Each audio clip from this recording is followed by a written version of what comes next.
Worldwide, we're looking at approximately 350 million people with diabetes. There's no question that we're in the midst of a diabetes epidemic. Right now, 1 in 3 Medicare dollars is spent in the care of people with diabetes. 1 in 10 total healthcare dollars is spent on people with diabetes. There's no question that this is a major problem. What in particular is the correlation with the diet and diabetes? I'm not going to get into that. Into diet? No.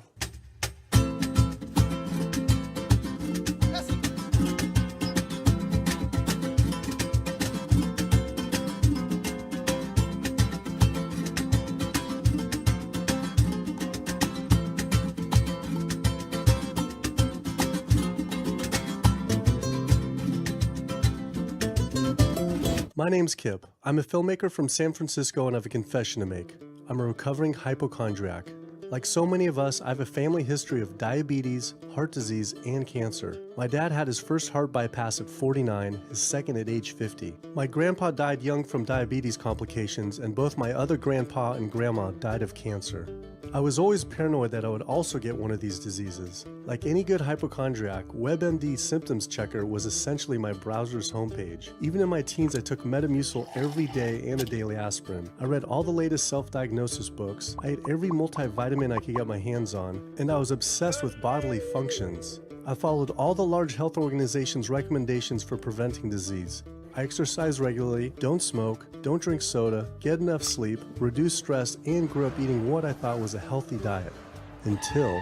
World Health Organization this morning has classified processed meat such as bacon and sausage as carcinogenic, directly involved in causing cancer in humans. Processed meat is clearly linked to an increase in cancer. Hot dogs or bacon could be just as dangerous as smoking cigarettes.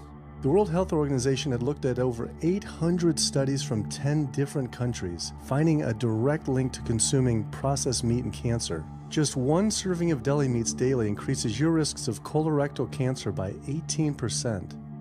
I had no idea that what we ate affected cancer rates, but I never felt like I had eaten a lot of processed meats until I realized that processed meat includes hot dogs, bacon, sausage, salami, ham, pepperoni, cold cuts, and deli slices, basically everything I grew up eating.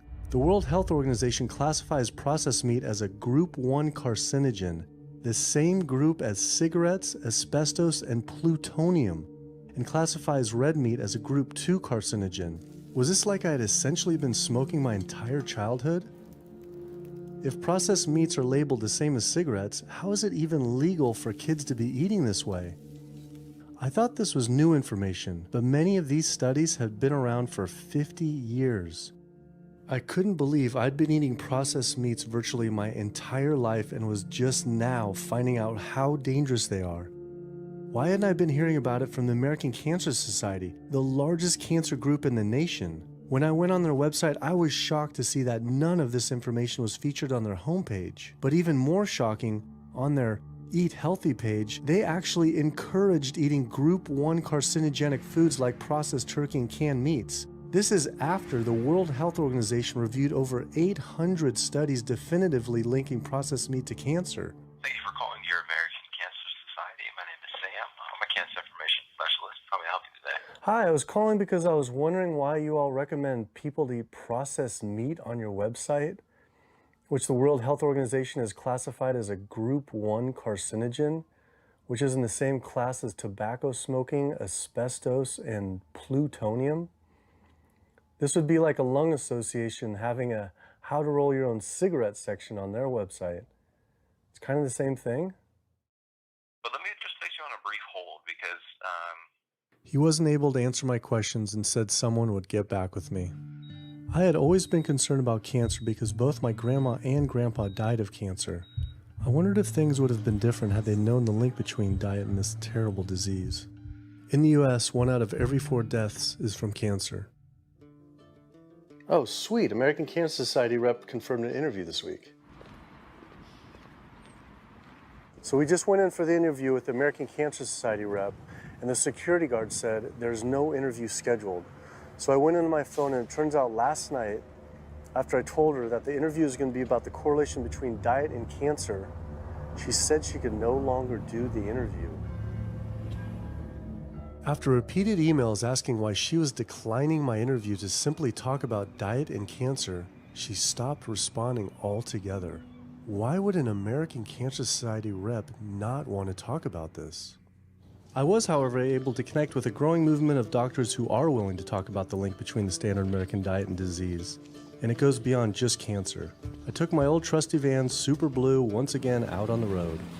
2/3 of adults are now overweight or obese, and we have an epidemic cascade of debilitating disease that's overcoming the country. There's no way we can sustain the current style of care with the epidemic that we're creating with our diet and lifestyle choices. The diabetes, the arthritis, the heart disease, the dementia, the obesity, the cancers are affecting about 70% of deaths. All the data is that those 70% of deaths and morbidity are largely lifestyle related and preventable. Most kids by age 10 in the U.S. already have fatty streaks in their arteries, the first stage of atherosclerosis leading to heart attacks, strokes. Here in American medicine, we operate from the disease model. We are in the business of treating sick people. We are not in the business of trying to prevent people from becoming sick. When you look at chronic disease risk, all the things that we walk around worrying about, actually dietary choices trump smoking when it comes to those risks. If I could deliver one message to the researchers who are looking for the cause of diabetes and the cause of clogged arteries and the cause of high blood pressure and the cause of obesity, I would tell them the answer's in 3 words. It's the food. It's what Americans are eating. Today, with 2/3 of Americans being overweight, clearly there's a food issue. In the next 25 years, 1 out of every 3 Americans will have diabetes. My name's Michael Abdallah. I'm from Atlanta, Georgia. And unfortunately, I was diagnosed about 10 years ago with diabetes. And 8 years ago, I had 2 stents put in. I don't know where to go. I don't know what to do. You're just like out of options and you don't know what to do. You're taking medicine, you listen to this doctor, and the cardiologist says take this, and the endocrinologist says take that. Then your general practitioner doctor says you don't know what's going on here, and it's a real challenging thing, and it's something that you don't want to get it. You just don't want to get it. Government and media almost exclusively blame lack of exercise and sugary foods as a cause of diabetes. But I wanted to talk with an actual expert on the role of diet and diabetes. I went to speak with premier physician, diabetes expert, and researcher, Dr. Neil Barnard. What role does sugar play in causing diabetes? It drives me crazy.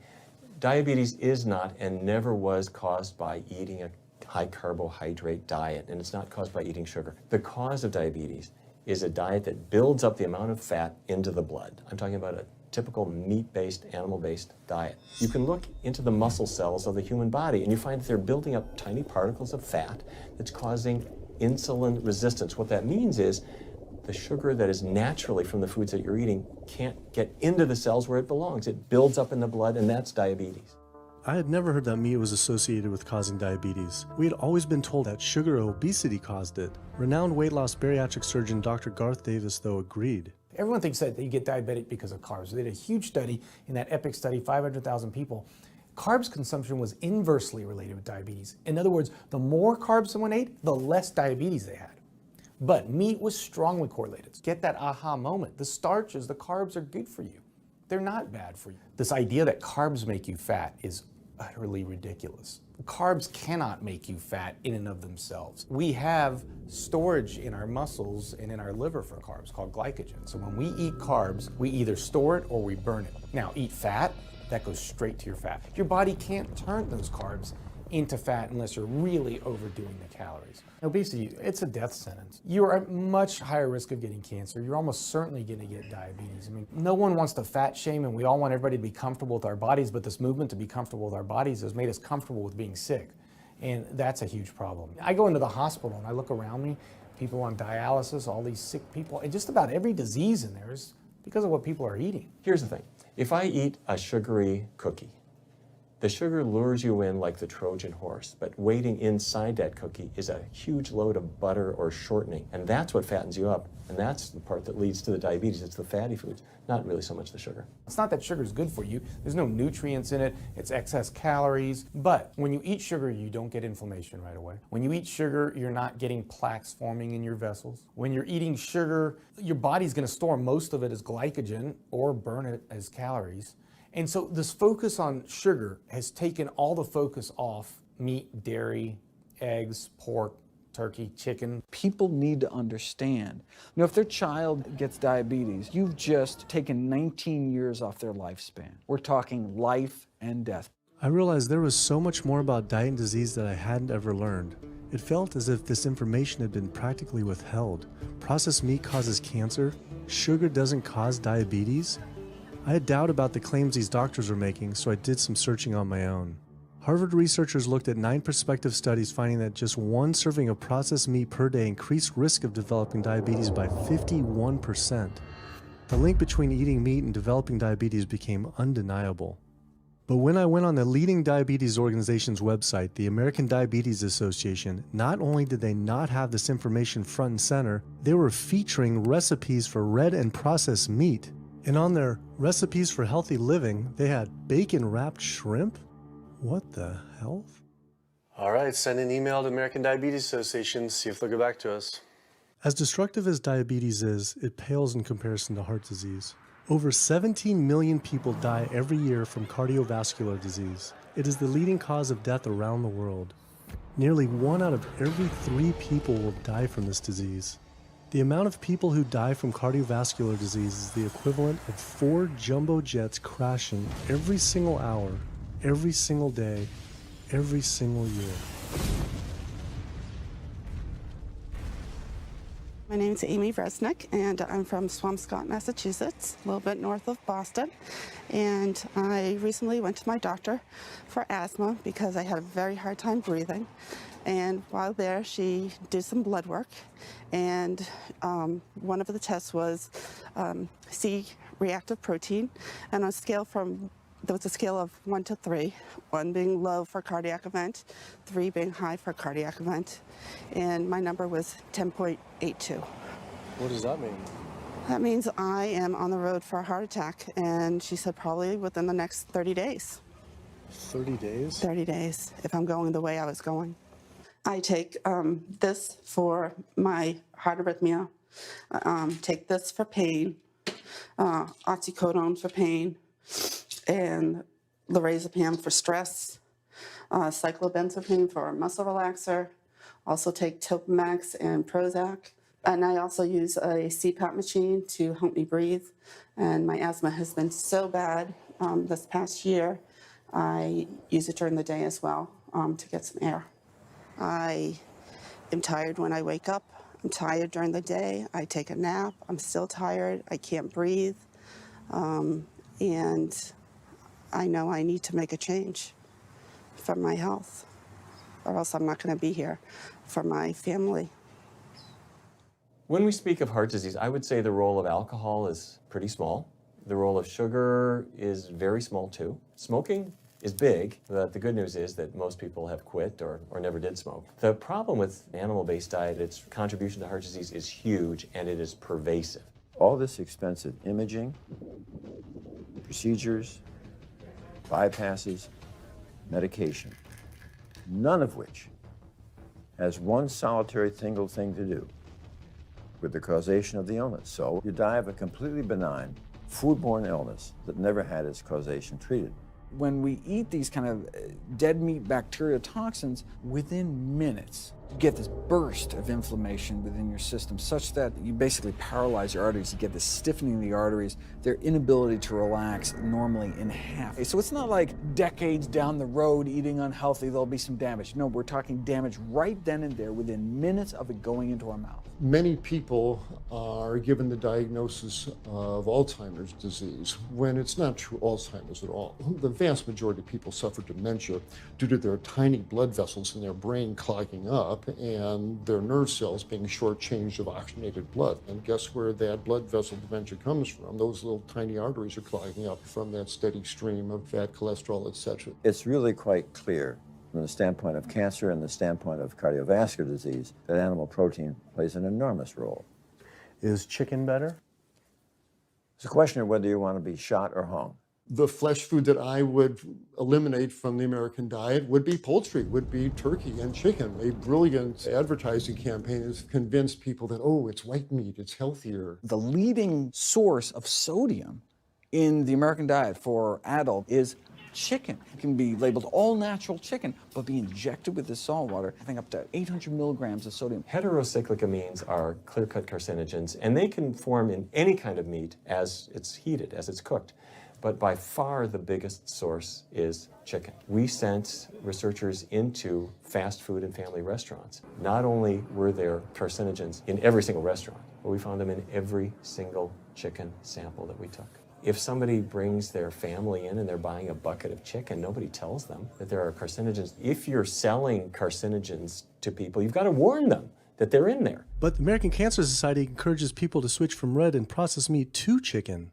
Why would the American Cancer Society tell people to switch from eating one carcinogenic food to another when a Harvard University study showed that men with prostate cancer who eat large amounts of chicken increase their risk of the disease progressing 4 times? The #1 dietary source in America of cholesterol is chicken because of the volume of chicken. You know, chicken's become grilled chicken and organic chicken. It's machismo, but it has nearly as much cholesterol per gram as red beef. So just on sheer volume, it's the #1 source. Yeah, eggs being close behind. I'd never really thought about eggs much. I just thought of them as a standard part of a healthy diet. But then I found a study suggesting that eating just 1 egg a day can be as bad as smoking 5 cigarettes per day for life expectancy. The yolk of a hen's egg is the most concentrated glom of saturated fat and cholesterol. It is made to run a baby chicken for 21 days with no outside energy. It is pure fat and cholesterol. And when we put that into our bloodstream, it coats our red blood cells. Our blood gets thicker and more viscous. It changes our hormone levels. It raises our cholesterol levels. There's nothing healthy about eating the yolk of the egg. But I thought cholesterol and saturated fat wasn't an issue anymore. You know, these saturated fat studies that have come out trying to vindicate saturated fat, this is a campaign by the dairy industry, right? #1 source of saturated fat is dairy. It's not meat. 2008, the global dairy industry got together at a meeting and explicitly, read their agenda, was to neutralize the negative impact of milk fat by regulators and medical professionals, unquote. So what did? They funded studies. The main study that started the whole saturated fat media craze was funded by the National Dairy Council. The egg industry similarly funds studies that confuse consumers by making claims that eggs don't negatively affect heart function. That is, only when compared to eating a McDonald's sausage McMuffin? So what they're really saying is that eating eggs is just as bad as eating a McMuffin. When you eat foods like beef or steak or a processed meat, a hot dog, you're not just getting saturated fat. You're also getting other additional toxins that are in that food. There's heme iron, carcinogens, processing chemicals. This is all a lot more complicated than just looking at saturated fat. You know, the strategy is not on making their products any safer. The strategy is to just try to confuse the public, to introduce doubt. You know, there's a famous tobacco industry memo. It's called "Doubt is Our Product." That's all they had to do. They didn't have to convince Americans that smoking was healthy, right? They just had to introduce doubt. Then they would win. If there's just enough controversy, people kind of throw up their hands, I don't know what to eat. Confusion is their game. I really don't think people thought what they ate led to heart disease. They think, oh, it's genetic, my parents had it. And I don't think people really think that what they ate led to diabetes. I think, oh, my parents had it, I was gonna get it. And certainly cancer, they don't think that way.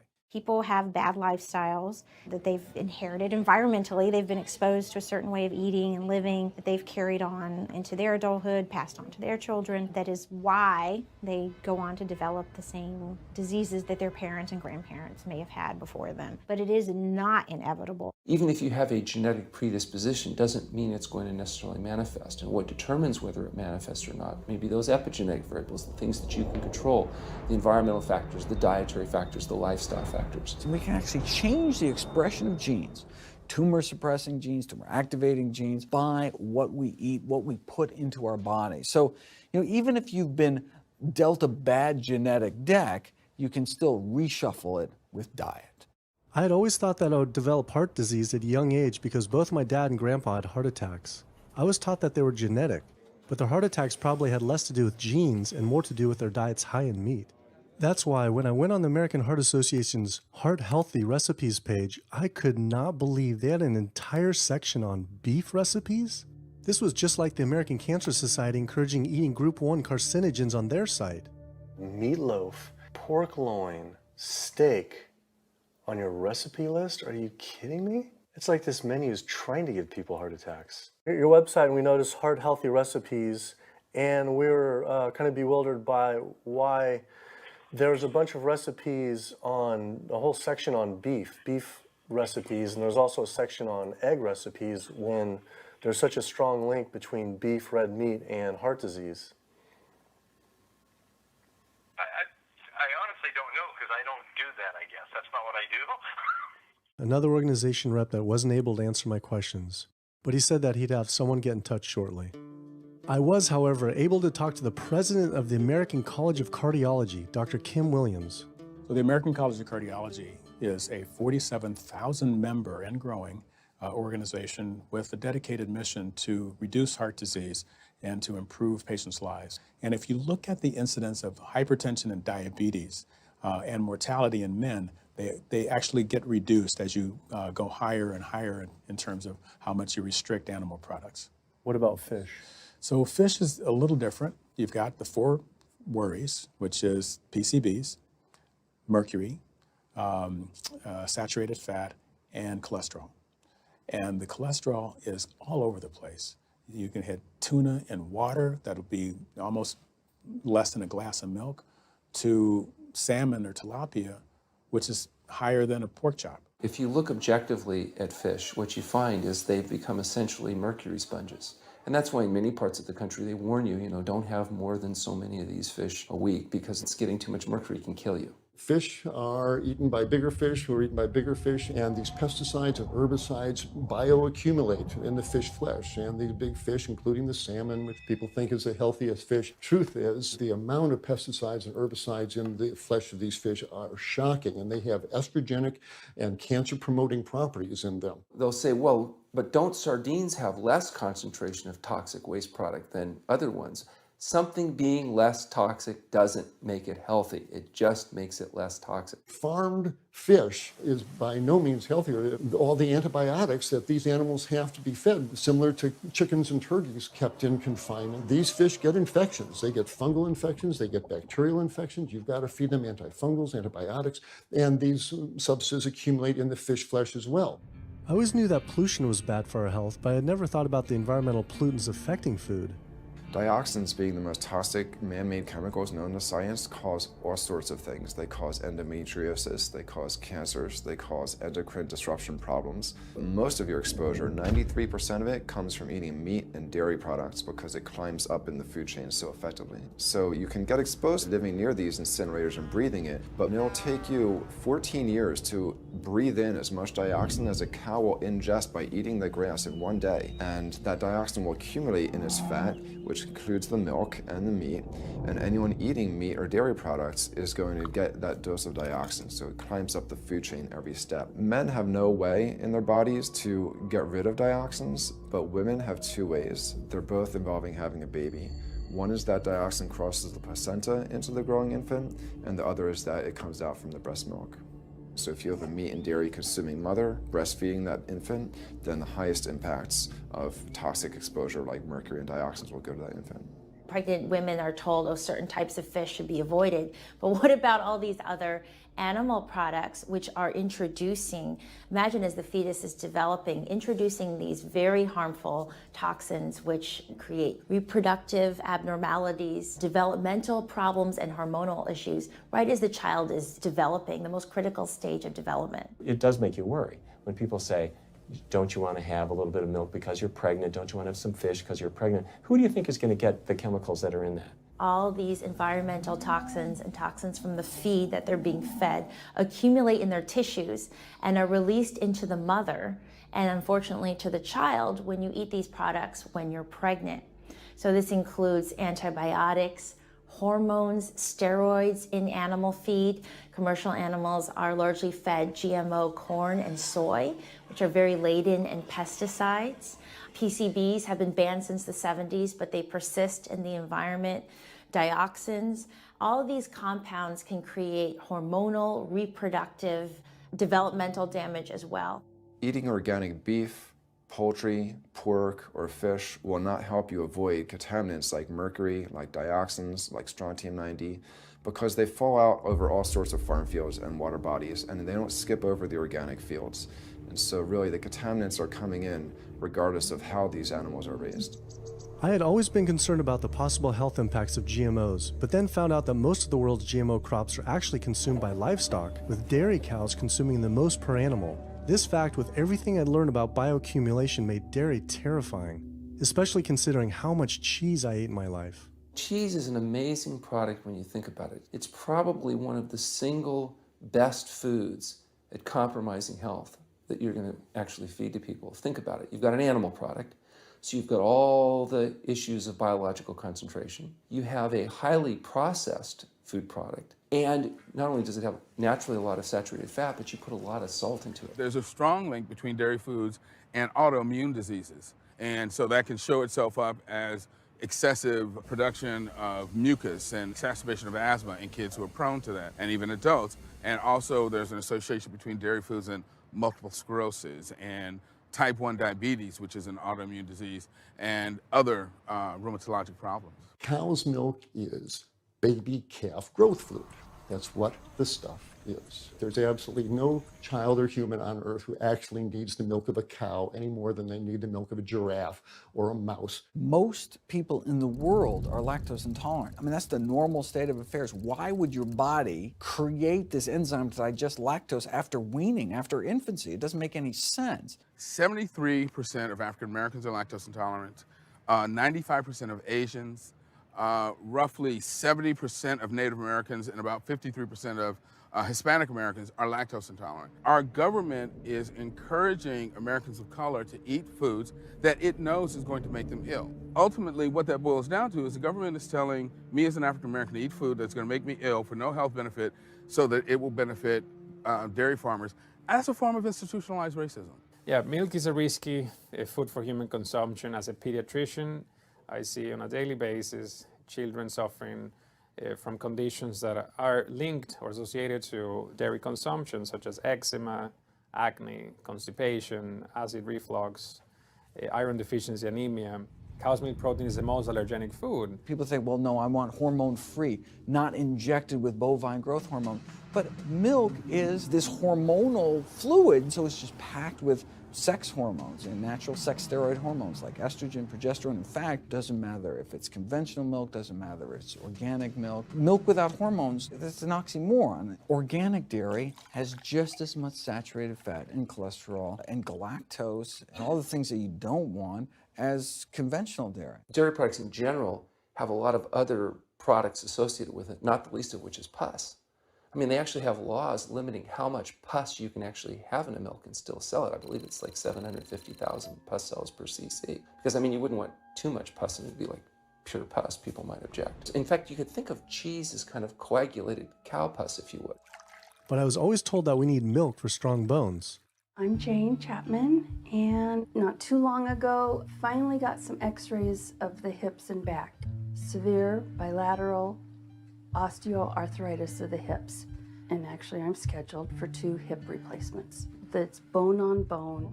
It's the grinding of the joints. My stability is scary. I hold on to the walls if I'm at home. I've been told to use a walker. I'm only 61. This is not how you're supposed to live when you're this old. I have a really hard time believing that that's all that's left.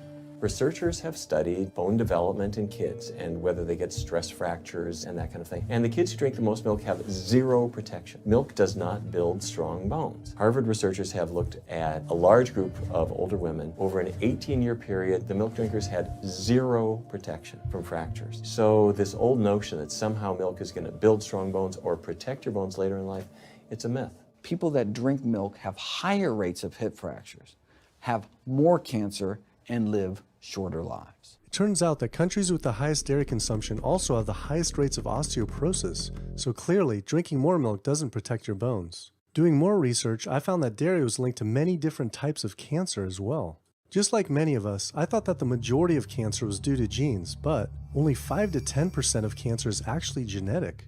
Any cancer is caused by a DNA mutation, but that's not enough. So that can cause that first cancer cell, but one cancer cell never killed anyone. 2 cancer cells never killed anyone. But 1 billion cancer cells, now we're running into problems. So we need to reduce the growth factors in our body, like IGF-1. Insulin-like growth factor 1 is this cancer-promoting growth hormone involved in every stage of cancer cell growth and spread and metastases.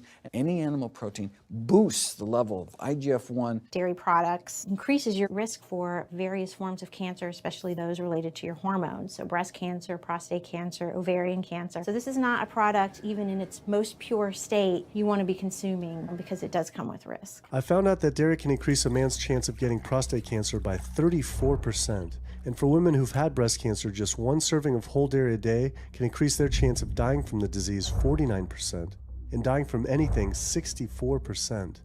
Why weren't breast cancer sites like Susan G. Komen warning everyone about this?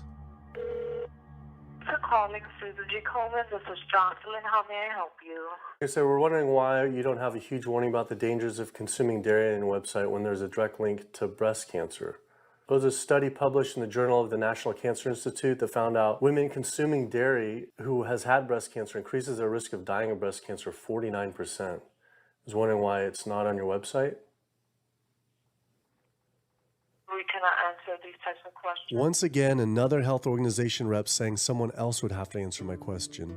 Rather than risk being stood up again, I went straight to the local Susan G. Komen chapter to see if they would answer my questions.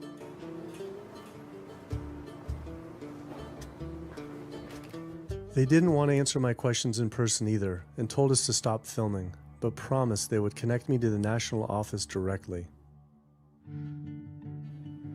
Susan G. Komen's Pink Ribbon campaign had done a lot to raise awareness for breast cancer, although it was confusing to see pink ribbons on dairy yogurt containers.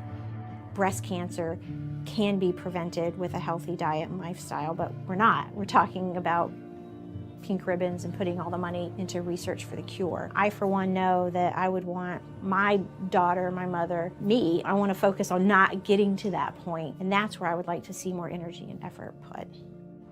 I had been a hardcore cheeseaholic virtually my entire life, despite the risks, but like so many others, I seem to have been addicted to it.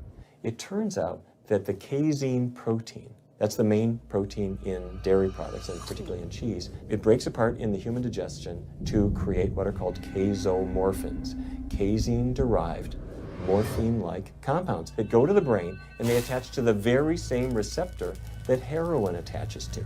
Don't get me wrong, they're not as strong as that, but they are strong enough to make you come back again and again and again, despite the fact that you're gaining weight, you're more unhealthy than you've ever been, but that cheese just calls out to people. Casomorphin may play a role in SIDS, in sudden infant death syndrome, may play a role in autism. This is one of the reasons why we don't want infants drinking milk from cows. Human breast milk has 2.7 grams of casein per liter, compared to 26 grams per liter for cow's milk. That's practically 10 times more. No wonder it's so addictive.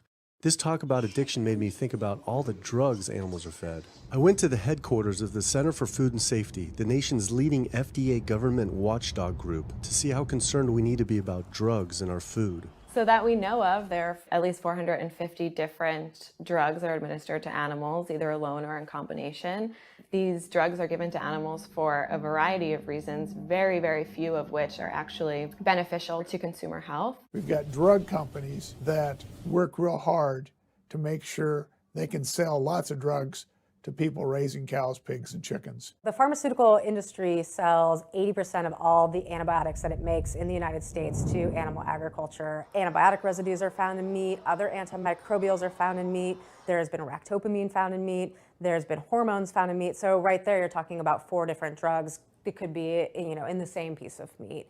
The pharmaceutical company is supposed to show the safety of animal drugs. They're not really testing to see what the impacts of these drugs are on humans. They're really looking to see what the impacts of these drugs are on animals. When we try to get information on some of the health studies and the environmental studies from federal agencies, we get back page after page of blacked out information because the company claimed confidential business information. Consumers have no idea what is in the products that they consume. So how sick something makes me and how bad it pollutes the environment is a secret for a company.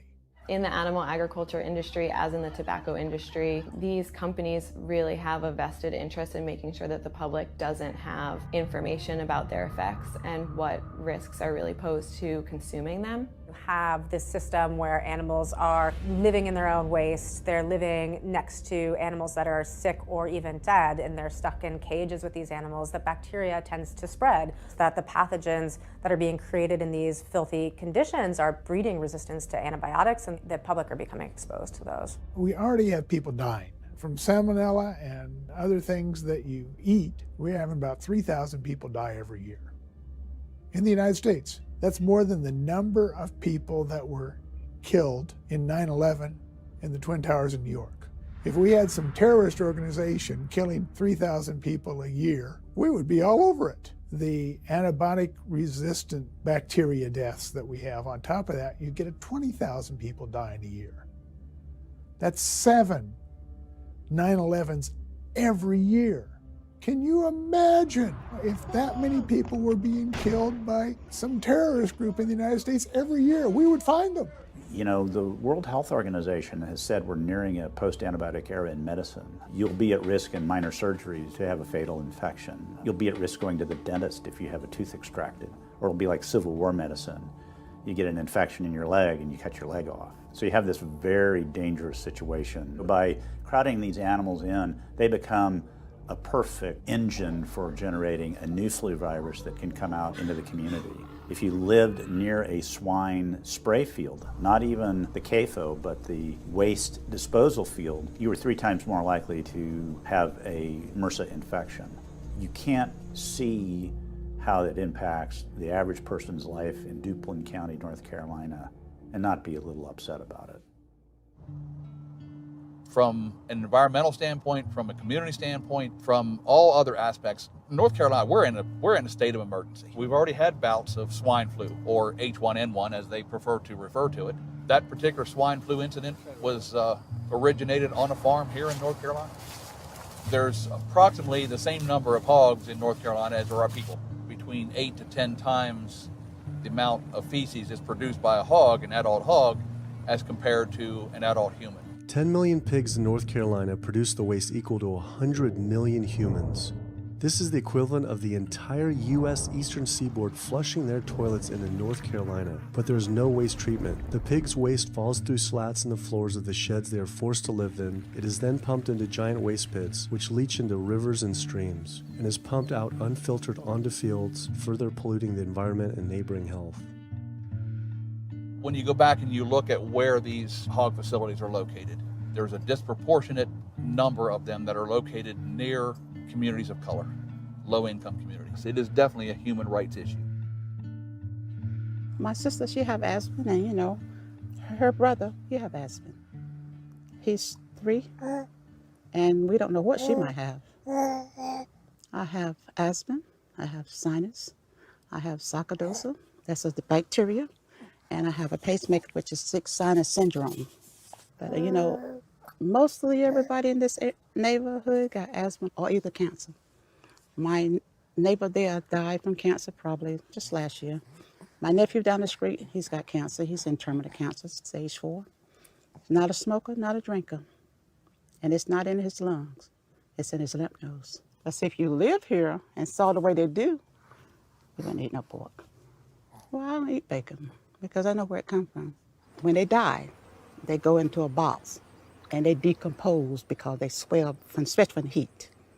A truck come and pick them up, take them to the processing plant in Rose Hill, round them up into feed, and feed it back to the hogs.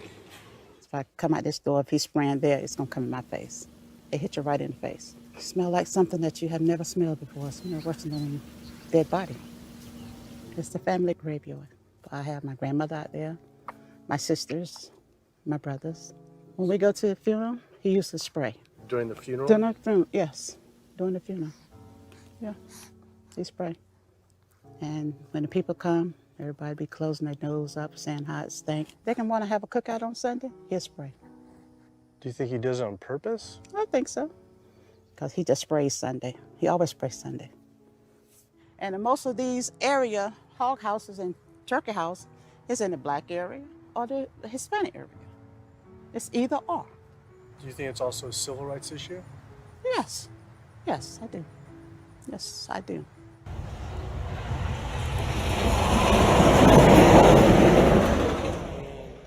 There have been times in the past that I have gotten ready on the Sunday, gotten ready to go to church and come out, and the smell was so strong that I had to go back and regroup because it got in my clothes and I just couldn't go to church smelling like hogs, you know. I just couldn't do it. So I don't think the government cares. They care more about corporations than do people, individuals. And they're going to keep on, they're going to put more chickens in this state. This is the feast season. You're in capital of the world right here in North Carolina. My state. Look, there's a blue line stream right here come into my property almost, and the Contentney Creek right here. I've seen that blue line stream now filled with feces and urine from that hog pen, and they can say, well, we feed the world. They're not interested in feeding the world. They're interested in making money. You take the money away from them, they'll let the folks starve. Because if you want to feed the world, you can feed the world with more corn, using corn and wheat and stuff like that, and you can meat. Meat is a luxury item. When we're doing things that hurt other people, we're wrong. But a lot of good people will sit there and eat bacon knowing that it's causing someone else to be very unhappy. I woke up the next morning to find the Burden River had experienced another massive fish kill from the pollution running off hog farms. Tens of thousands of fish were washing up on shore. All this talk about health, I realized that I was only focused on personal health. But health started to mean so much more to me. It was about health of my family and our communities. I couldn't under good conscience support an industry that I knew was harming others. Pollution from animal agriculture isn't just an issue in North Carolina though. Raising animals for food produces more greenhouse gases than the entire transportation sector. It is a leading cause of rainforest destruction, species extinction, ocean dead zones, and freshwater consumption.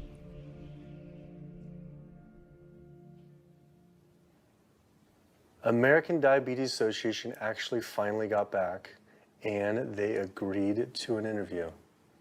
Preparing for their American Diabetes Association interview, I took a look at their diabetes diet and meal plan recommendations, and they were loaded with foods associated with causing diabetes. How could they expect people not to get diabetes if this was the food they were recommending? And then, I saw multiple peer-reviewed studies published on the National Institute of Health website showing that a low-fat, plant-based diet was more than twice as powerful at controlling and even reversing diabetes than the ADA recommended diet that included meat and dairy. Well, the mission of the American Diabetes Association is to identify a prevention and a cure for diabetes, but in the meantime, to improve the lives of all people who are affected by diabetes.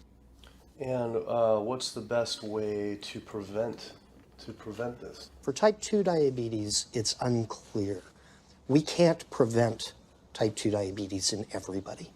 When we're doing the research, we came across a lot of studies that said that you actually could potentially cure or reverse diabetes with a purely plant-based diet. I don't believe there's sufficient evidence to demonstrate that.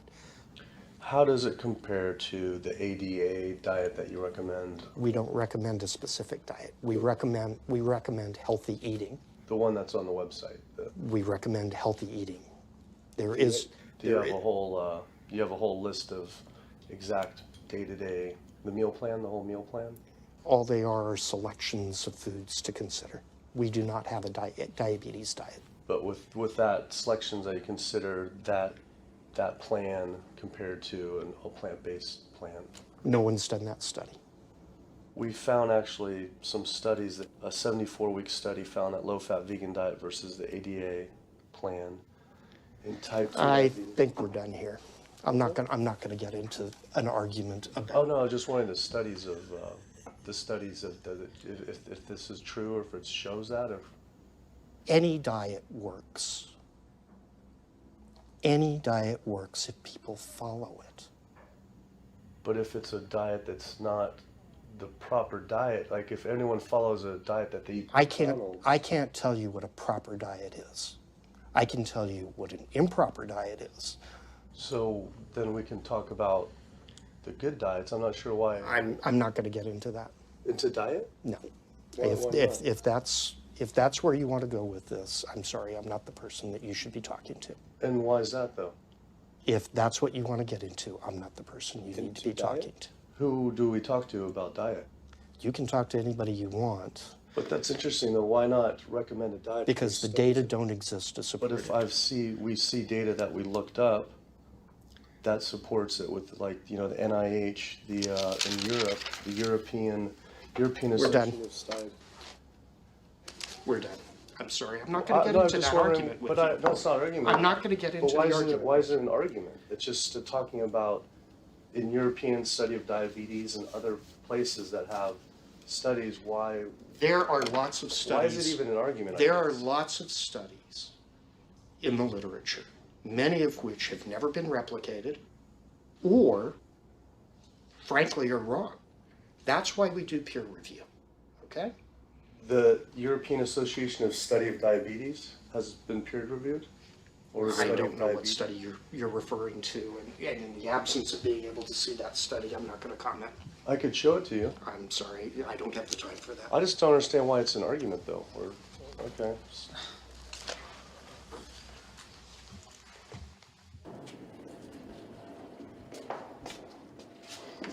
That was interesting.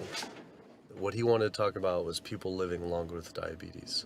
But once you mention eliminating diabetes or prevention, oh, whoa, now you cross the line. Prevention and cure, whoa, let's not go there. Not only did Dr. Ratner, the chief medical officer of the American Diabetes Association, not want to talk about diet, but the fact that he had such an emotional reaction to my question made it feel I was digging into something that he didn't want uncovered. I had always thought there was no prevention for type 1 diabetes, but then I did research and came across countless studies referencing the link between exposure to dairy at a young age and type 1 diabetes. I mean, this is a food made for baby cows. Cow milk protein gets into the bloodstream, and the body says, hey, this isn't supposed to be in the bloodstream. It makes antibodies to the cow milk protein, which then attack the pancreas and destroy the pancreas. How is this possible that ADA wouldn't have this forefront on their website? Why wouldn't they be warning all parents about this, even if there were only a slight chance? Why were they recommending people to actually eat these foods linked to diabetes? It seemed all of the large health organizations were encouraging people to eat the very foods linked to the diseases they're supposed to be fighting against. American Heart Association promoting beef, American Cancer Society promoting processed meat, pink ribbons on dairy products, and bacon-wrapped shrimp on American Diabetes Association. And then it all came together. What if?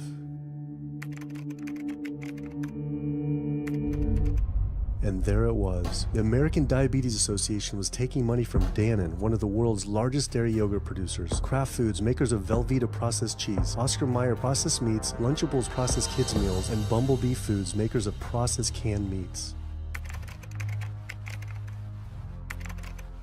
American Cancer Society was taking money from Tyson, one of the world's largest meat producers, and Yum Brand, owner of Pizza Hut, KFC, and Taco Bell. Susan G. Komen was supposed to be fighting breast cancer, was corporate partnering with KFC, Dietz Watson Processed Meats, and Yoplait Yogurt. And the American Heart Association was probably the most disturbing of all, taking hundreds of thousands of dollars from the beef industry, poultry, and dairy producers, and millions from fast food and processed food manufacturers. Every single one of these organizations was taking money from meat and dairy companies that are associated with the causes of these diseases. This would be like the American Lung Association taking money from the tobacco industry.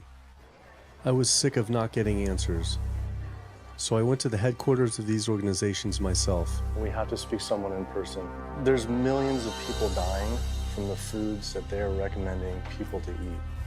I wanted to find out why Susan G. Komen had accepted $35 million from Yoplait when their products can increase a woman's chance of dying from breast cancer 49%. And ask American Cancer Society if taking money from KFC and Tyson was the reason they promote eating meat. But every one of these organizations declined to be interviewed. What's really sad is that we cannot trust information from these leading health organizations like the American Heart Association, the American Diabetes Association, because they are taking money from the very industries who are causing the problems that they're supposed to be helping to prevent. So that makes the truth something that you are not going to be hearing, as far as nutrition goes, from these organizations. Well, that would be the end of their funding, that would be the end of their jobs, that would be lawsuits, they would bring the entire catastrophe down upon their heads, and they would essentially disappear as organizations. This one time I got invited to a charity fundraiser for the American Diabetes Association, and I showed up and they had a whole buffet and it was all just animal products. I remember like a big thing of barbecue chicken. And I was like, I stormed out. I said, like, serving chicken at a diabetes event is like serving alcohol at an AA meeting. It just doesn't make sense. We had scheduled to film an interview with a prominent surgeon, but before we could get inside the building, the hospital's media relations manager stopped us. Actually, I understand that Dr. said that you could film here today, but unfortunately that's not going to be able to happen. I know that he advocates for patients changing their diets, but the hospital makes money off these surgeries, and the reality is he does too. So we can't do anything that's going to negatively impact the hospital, so unfortunately you're not going to be able to film here today. I was sickened by how open she was about the hospital being more interested in profits than people's health. But it wasn't just this hospital or these organizations. Even the US government is involved too. Every 5 years, the U.S. Department of Agriculture creates dietary guidelines for Americans. The committee who writes these guidelines has been made up of individuals who have received money from McDonald's, the National Dairy Council, the American Meat Institute, the National Dairy Board, the National Livestock and Meat Board, the American Egg Board, Dannon, candy and sugar companies, Coca-Cola, and Anheuser, just to name a few, which means we are getting our dietary recommendations from the very industries that are killing us. And when the USDA, makes a pyramid or a power plate every 5 years for the American public, they're going to guarantee that on that plate are going to be foods which, when consumed, will result in millions of Americans perishing. The USDA, which is supposed to be protecting us, has two missions. It's supposed to protect us, and it's supposed to protect the producer. And guess what? When those two come head to head, they usually choose the producer. In internal documents uncovered by Dr. Greger, the USDA admitted that eggs cannot legally be called nutritious, low-fat, part of a balanced diet, low-calorie, healthful, healthy, can't say it's good for you, or even safe. Yet they still promote these products to the American people through federal checkoff programs. If you ask somebody if they have heard of a checkoff program, the odds are they haven't, although daily they are seeing the messaging that these programs produce. So checkoff programs are responsible for the messages that we see on TV, on the internet, on bus billboards and magazines that say things like, milk, it does a body good, or milk life, beef, it's what's for dinner, pork, be inspired, the incredible edible egg. The dairy checkoff program gave $12 million to Domino's to just market cheese-heavy products. And this is the USDA, this is the government. If you've seen those ads for the Pizza Hut pizza, the stuffed crust, or a pound of cheese, those are all government advertising schemes for the industry. How can we put more cheese on beef? How can we put more milk in a coffee? Things like that to just drive consumption of these just unbelievably unhealthful products. So McDonald's, for instance, has 6 people staffed full-time, according to records we've found, whose salaries are paid for by this government program, but funded by the producers who are regulated by it. And these 6 people sit there at McDonald's headquarters and just come up with ideas. Triple cheese decker McCheese muffin stuffed bacon cheese slider? with extra cheese? Nice. Yes. You don't think of it on a day-to-day basis that these are government programs. The Wendy's Bacon Double Cheeseburger, government program. The steak fajita at Dunkin' Donuts, government program. You would just never think that this just pure garbage from a food standpoint is coming from a federally funded program. That's one of the things that makes checkoffs so incredibly creepy, is that it is our government telling us, eat more beef, drink more milk, eat more cheese, eat more pork.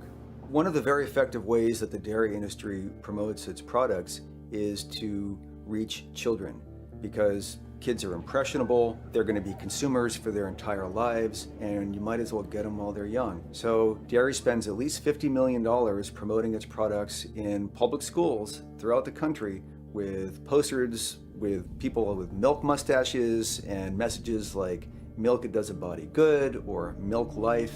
Targeting young people, right? The tobacco industry had to keep replacing their customers who are dying with new customers. The meat industry knows they have to target young people. That's why we have these foods in schools and marketing messages at a younger and younger age for kids to get hooked on all the wrong kinds of foods. So there's all kinds of parallels. School districts where processed meats are all over the place. Maybe it's going to be bacon on the menu, sausage, hot dogs, or pepperoni pizza. Any of those things are processed meats, and those are pretty much the worst of the worst with a direct link to colon cancer. And yet you have every day in the schools meal items with processed meats. If the Surgeon General puts warning labels on tobacco because of their cancer risk, why aren't the same warning labels on meat?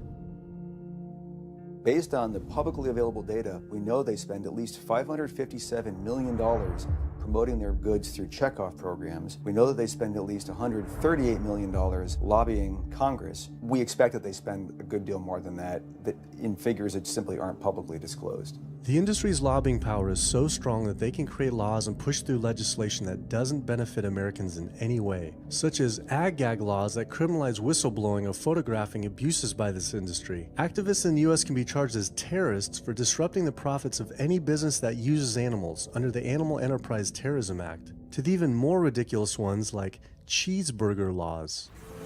A cheeseburger law is a law that says a plaintiff cannot recover against a manufacturer, distributor, or retailer on the theory that the food made the plaintiff obese or caused an obesity-related disease. Cheeseburger laws are a direct response to a problem that the tobacco industry has had. Big Tobacco has paid $400 billion to state Medicaid programs. Cheeseburger laws proponents say, we don't want to see the same kind of thing happen to the meat and dairy industries. The fact that these laws are based on a model template called the Common Sense Consumption Act is actually ironic, because what they're saying is, you, the consumer, should have the common sense to know that our food is bad for you.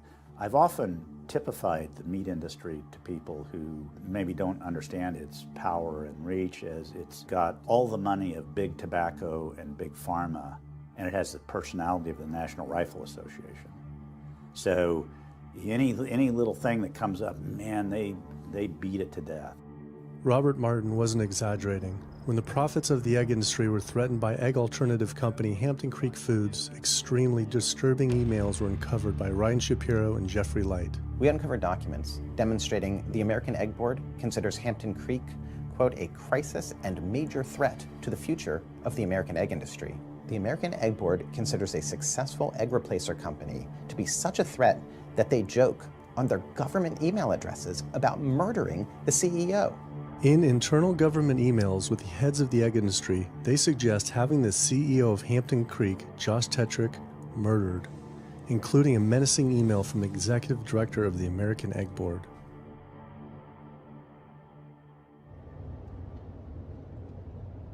The meat producers don't have to pay for the heart disease or the environmental destruction or any of the other externalities, as economists call them, that their products cause. You know, then there's the whole pharmaceutical aspect of it, and the fact that there's a very strong pharmaceutical industry and lobby that has a huge stake in preserving the status quo. And these chronic diseases, these are the cash cows of the pharmaceutical industry. You have a $5 billion Stent industry. Do they ever want to see that go away? We've got a $35 billion statin drug industry. Do they ever want to see that go away? I'm talking about the pharmaceutical industry effectively controls what doctors are told. Most research isn't put into prevention, it's put into the medication that we might use for that particular disease.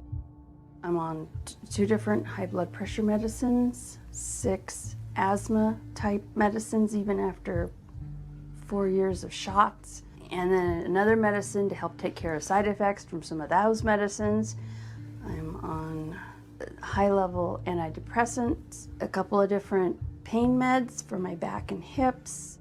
I'm taking about 16 drugs, not counting the insulin in the morning.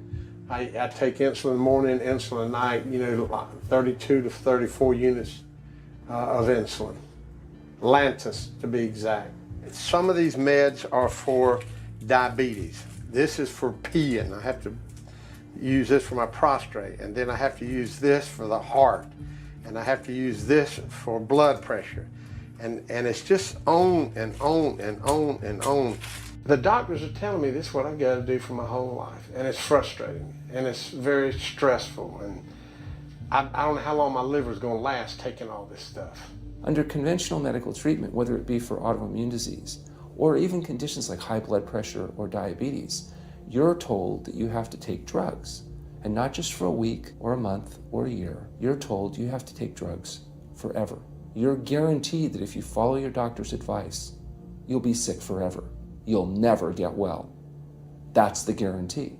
Because the strategies are all about manipulating the symptoms, not dealing with the underlying cause. You come in with that diagnosis, you get a bunch of pills that have nothing to do with the disease causation, or you get these procedures that have nothing to do with disease causation. It's a deception to say this pill will help you unclog your arteries, this one will save you from a stroke. No, it doesn't. The people who take the statins, etc., they still get their heart attacks, they still get their strokes. This does not reverse disease. This does not make plaques smaller. This is a fraud of massive proportions.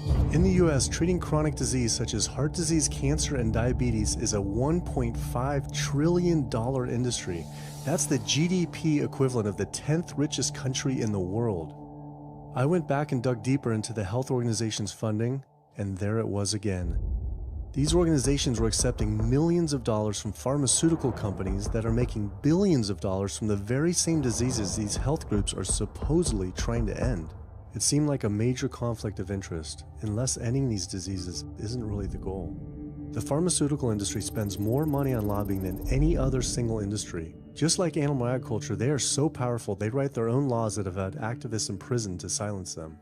Government's in bed with anyone that gives them the most money, which is the pharmaceutical industry, which is the animal ag industries. Like, they are pumping the government full of money and resources, and in return the government's giving them what they want: subsidies, imprisoning activists that go against them. And I think it's quite telling that these industries are working so hard and spending so much money to criminalize people for simply taking a picture, for simply recording what's going on inside of these facilities and making it known to the public. They're behind walls, they're underground, they're in these secret facilities that no one knows about. But if they did, they would be shocked and outraged. And I think people would not want to think that their pharmaceuticals, that their food are coming from these places. And that's why I think the ag laws are what they are, is because they are trying to silence people into not speaking out and not showing the truth.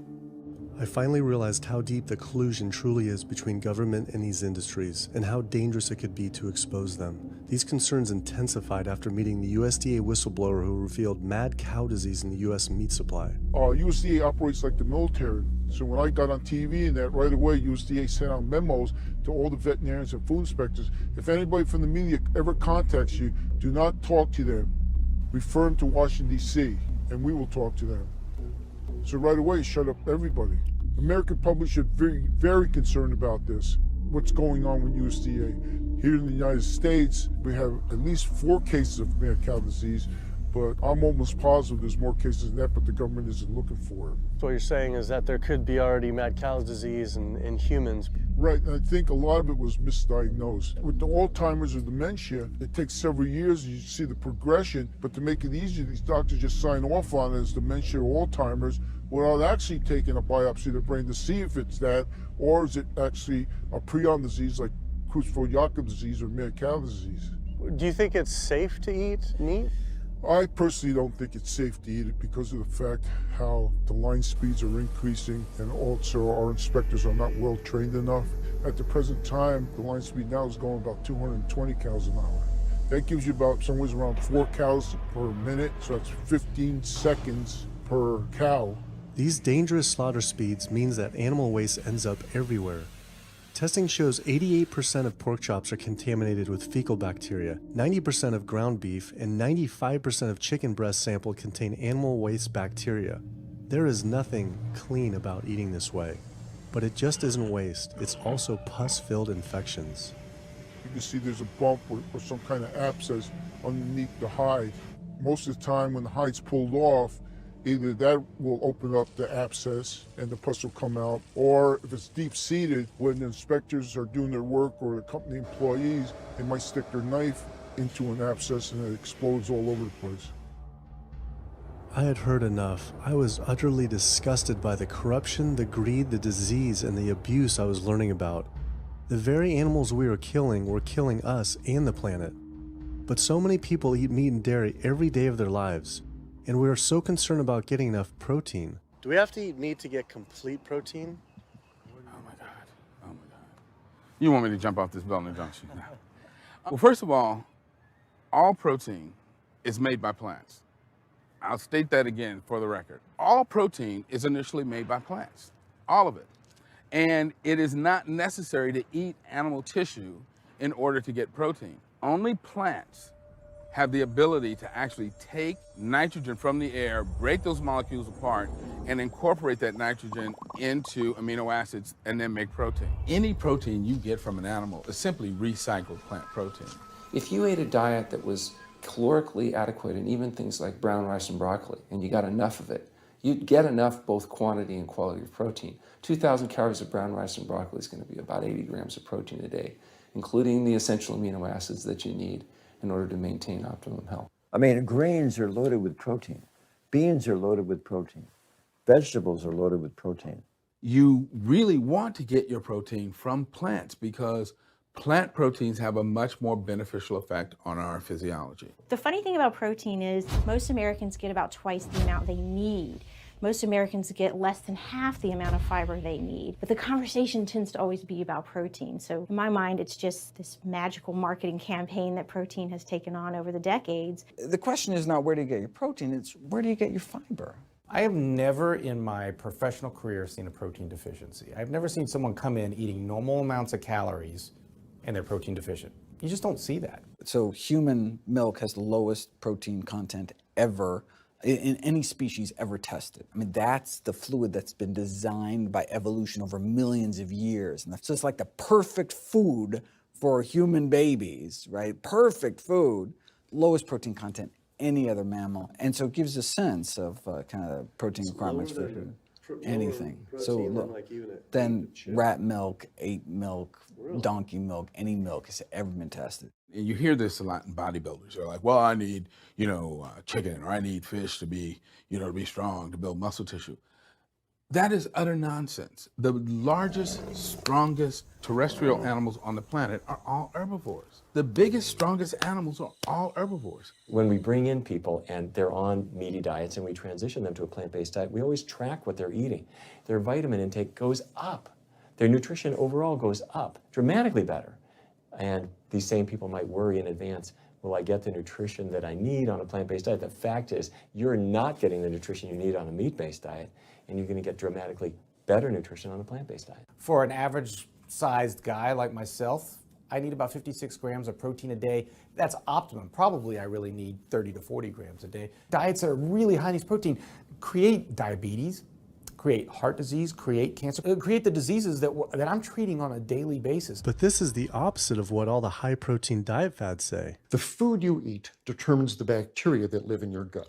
Well, you eat animal flesh every day. You are summoning up bacteria that eat carnitine. And those bacteria will turn that carnitine into a molecule called trimethylamine. Your liver then turns that into trimethylamine oxide. That's a molecule from hell. That molecule drives cholesterol into the artery walls. And the people who are consuming this flesh-based diet are contributing to plaque building up. They may lose weight on this diet, and that's good. But what's happening inside your arteries, paleo friends? What's happening is that plaque is building up, and these are the folks who dropped dead at the gym at 39. Oh, he was lean and he looked really good. But where is that cholesterol going? It's going into your artery walls. So I believe these paleo folks are setting themselves up for an epidemic of clogged arteries, colon cancers, autoimmune diseases. This is not a healthy diet. We are not carnivorous apes. Humans' closest living relatives are chimps, who get 97% of their calories from plants and the remaining 3% mostly from insects. Comparing the anatomy of true omnivores like bears, who eat both meat and plants, to frugivores like primates, who eat almost exclusively plants, the differences are pretty clear. Frugivore teeth have flat molars for chewing plants, where omnivore teeth are serrated for stabbing and tearing flesh. Frugivore jaws can move forward and back and side to side. Omnivore jaws cannot. Omnivores have much stronger stomach acid for digesting meat compared to less acidic stomach acid of frugivores. The intestines of frugivores is 9 times their body length compared to 3 times for omnivores. This is because meat will putrefy in the gut unless it is moved through quickly. If humans were indeed true omnivores, we would need to change our physiology and appearance quite a lot. But we fit every requirement of a frugivore. We may behave like omnivores, but anatomically, we're frugivores. Human beings, unlike bears and raccoons, and to some extent dogs, don't have that mixed anatomy and physiology that you see in the true omnivores, and thus we are not true omnivores. In humans, the canines have become really small and rounded and actually function like accessory incisors. They're utterly useless for ripping and tearing anything other than an envelope. So the idea that the mere presence of the canine somehow means that we're supposed to eat meat is silly. He was right. I always thought my canines were for meat, but what kind of animal could I actually kill and eat raw with these tiny teeth? The thought alone was disgusting. I mean, everybody loves a smoothie made with fruit and even some vegetables, but if you think about putting a fish or a piece of beef in a blender and grinding it up, the thought is absolutely repulsive. All these diseases I had learned about were from eating a diet our body wasn't designed for. What would happen if we started eating a diet our body actually was designed for? The data is crystal clear that you can stop and reverse heart disease with plant-based diets, scientifically shown. I've seen it in my own patients. People who adopt low-fat plant-based diets can actually reverse their heart disease, and that literally means watching the plaque start to go away, something they didn't think could happen. My experience with patients is, and the studies show, that when people adopt a fully plant-based diet, their cholesterol levels plummet within a few days. And if you do blood tests in a couple of weeks, you'll see dramatic improvements. Yes, your numbers are going to look great within a week or two. Your cholesterol can come crashing down. In fact, if you're on medications, your doctor may have to pull off your blood pressure medication so your blood pressure don't drop too low because it can work too good. Like that, the side effect is not having to take drugs. In a groundbreaking study published by Dr. Esselstyn following patients suffering from cardiovascular disease, 99.4% were able to avoid major cardiac events by going plant-based. Because it's not just heart disease. It's hypertension, it's diabetes, it's strokes, it's heart attacks, it's several of the autoimmune diseases, lupus, asthma, GERD, osteoporosis. I mean, there's a multitude of diseases, even rheumatoid arthritis. It can be so dramatic when you see these poor souls with just absolutely crippled with rheumatoid arthritis go plant-based, then they come off their medication. I wanted to follow up with Jane Chapman, who had been suffering from severe osteoarthritis, and I could not believe what I saw after only a few weeks of fasting and changing her diet. So it's so amazing to see like this only a few weeks later. I know. From going from the walker, needing wheelchair assistance at the airport, to strolling down the street, enjoying the fresh air, the sunshine. 2 weeks. It's all it took, 2 weeks to get off all the meds and start to feel the inflammation just kind of drain out of the body, where the movement was much easier. Just a lot of healing occurred very, very rapidly just by doing the right things for your body. When you're treating diseases with drugs, you know, there's one drug you take for cholesterol, a different class of drugs you take for high blood pressure, different class of drugs you take for diabetes. But with diet, a plant-based diet affects all these diseases, one diet to kind of rule them all. The impacts of eating this way go far beyond ourselves. By getting rid of heart disease alone, we would save up to $48 trillion in the USA, 3 times the US GDP. Conditions like high blood pressure, you don't have to take the drugs the rest of your life and be sick forever. What you can do is live in such a way that it gives the body a chance to heal itself. We took 174 consecutive patients with high blood pressure, and 174 people were able to lower their blood pressure enough to eliminate the need for medication. For inflammatory bowel disease like Crohn's, the best remission rates ever achieved through a plant-based diet. MS, multiple sclerosis, the best results ever achieved compared to any medical, surgical, any kind of intervention was a plant-based diet. You can see that with every sequential reduction in animal products, people live longer, they have less heart disease, they have less cancer, they have less diabetes. You can actually take human cancer cells, put them in a petri dish, and you can drip the blood of those eating vegan, get about 72% suppression in human prostate cancer cell growth in vitro. They wanted to try this again with women and breast cancer. So they said, let's see what a plant-based diet can do. After just 2 weeks, their bodies cleaned up. You drop their blood on the same carpet of cancer cells. You can clear off the whole plate. This is after just 2 weeks eating healthy, which raises the question, you know, what kind of blood do we want in our bodies? My background is in industrial and systems engineering, and that was my career path for a long time until I got thyroid cancer, and everything changed from there. I decided that I wanted to try alternative methods and treatments rather than have surgery and have my thyroid removed, which meant I'd be on medication forever, and I didn't want that. I just started reading how a plant-based diet can heal the body, and it has worked for so many people. So I immediately just switched to a completely whole food plant-based diet. After a year, the cancer was completely gone, and my thyroid had shrunk to normal size, and I was completely free of that. This was tough to believe. Couldn't this all just be from eating healthier though, like no sugar? Turns out Dr. Walter Kempner from Duke University back in the 1940s was reversing some of our worst killer diseases with diet alone. And the diet he was using was not only strictly plant-based, but it was made up of white rice, fruit, and table sugar. And he was reversing diabetes, he was reversing malignant hypertension, reversing heart disease, the diabetic complications, reversing diabetic blindness. So these people basically had death sentences, went to him, and were given basically sugar, you know, this horrible diet, but it was strictly plant-based. If this information had been around since the 1940s, why don't all doctors know this? We're not taught about the power of food in medical school. No one is taught that the changes that we make with our diet are probably the single most powerful thing we can do to determine our destiny. It trumps our genetics. Why isn't your doctor telling this? Odds are your doctor never learned any of this. In fact, there was even a bill introduced just mandating physicians get 7 hours nutrition training every couple of years, just to kind of stay on top of it. And who came out against that? The California Medical Association. Even the family physicians, the surgeons, all the mainstream medical groups came out opposed. It's 7 hours, that's a lot, even if it's over 1 4-year period. So they're not just kind of neutral, but they're actually actively opposing nutrition education. Ironically, when patients come to doctors with questions, they assume that the doctor knows something about nutrition, and so it's kind of a double whammy that doctors haven't been taught much about nutrition. Why don't we hear about this from dietitians when nutrition is their entire specialty? Turns out the American Nutrition and Dietetics Association puts out nutrition fact sheets written by the industries themselves.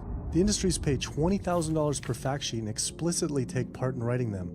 So you can learn about eggs from the egg industry, and you can learn about lamb from the lamb industry. This would be like learning about the benefits of smoking from the tobacco industry. When people are eating meat, I think of it as a bit like smoking. It's sort of Russian roulette. You may not get diabetes, but your chances of getting diabetes, about 1 in 3. You may not get cancer, but your chances, if you're a man, about 1 in 2. A woman, 1 in 3. Your chances of gaining weight, 2 out of 3.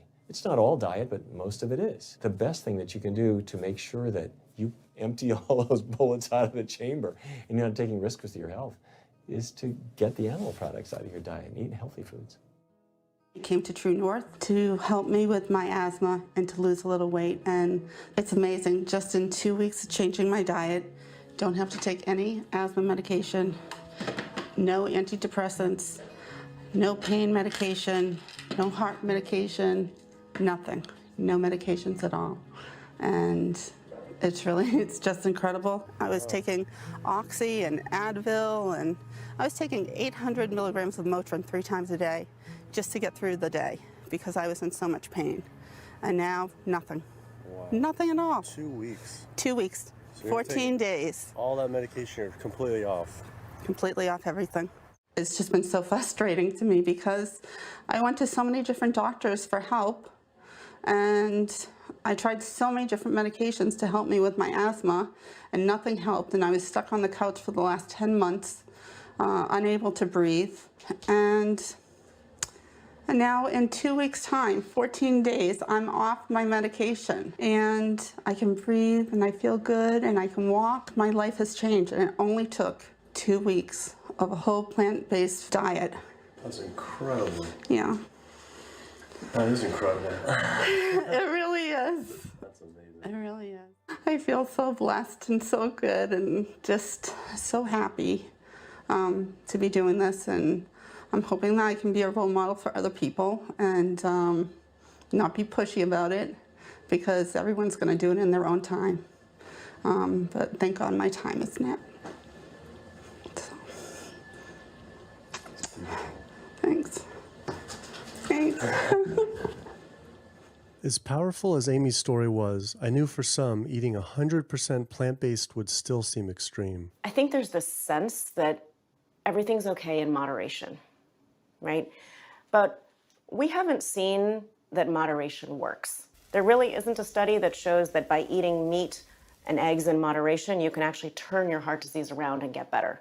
But I know people who've given up meat and they felt sick.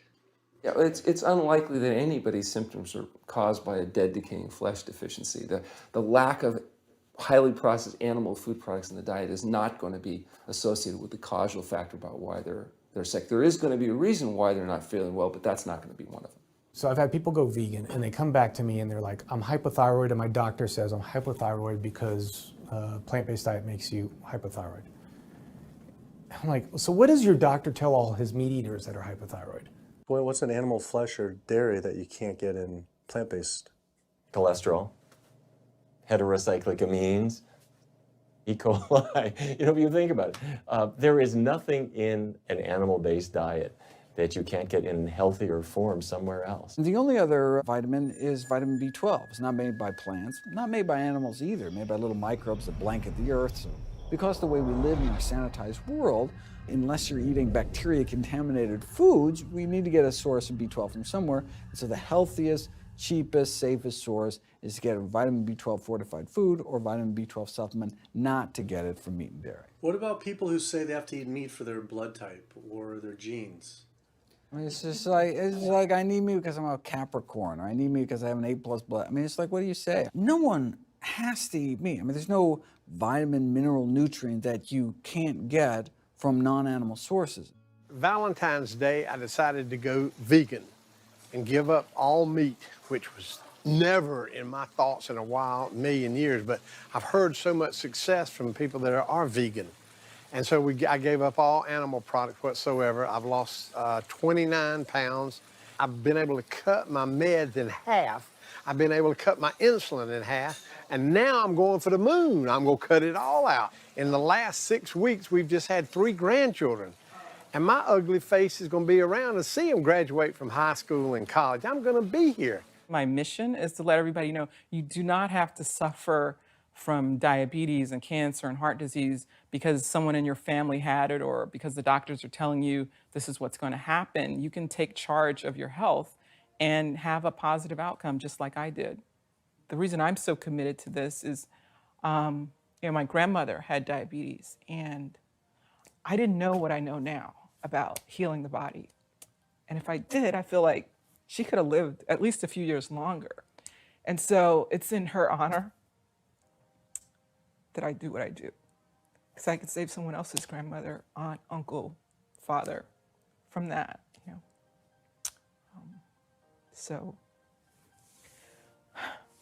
So I'm excited about getting the message out there.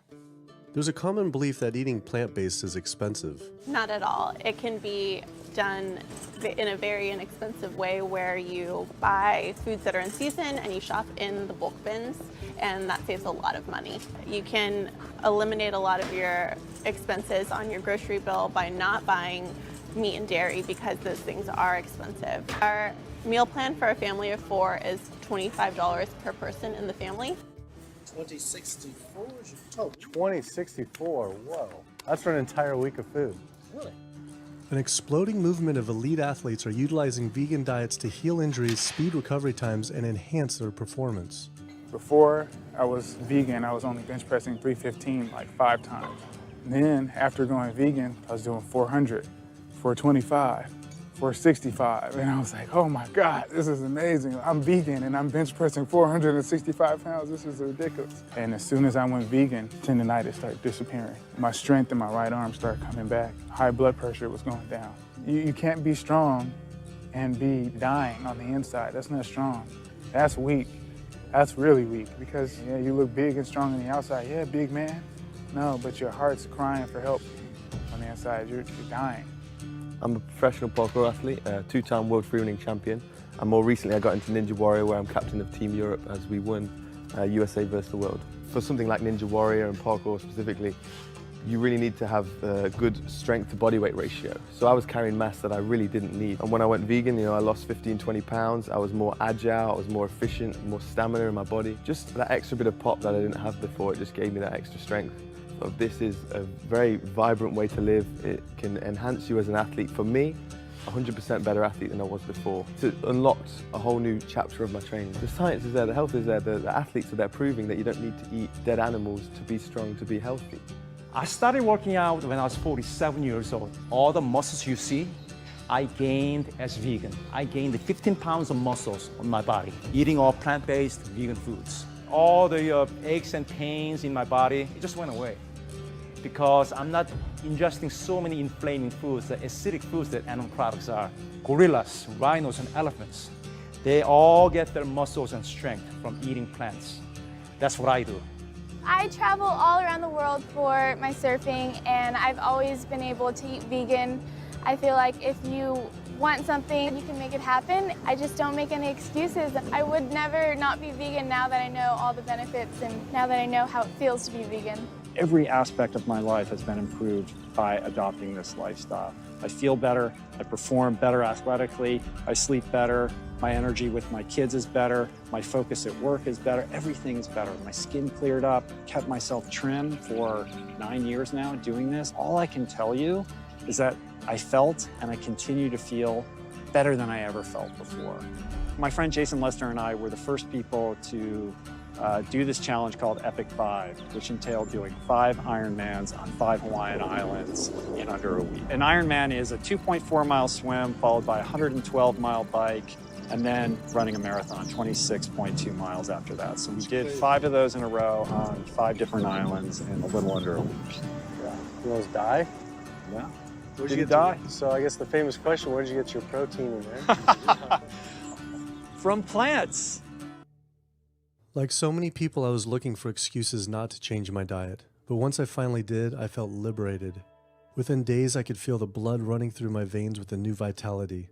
Within weeks, I felt a transformation throughout my entire body and mind. Not only could I survive on a purely plant-based vegan diet, I could thrive. I felt amazing. I competed in my first marathon in 6 years, training half the amount and beat my personal record by 23 minutes. Less than a month later, I did my first full Ironman.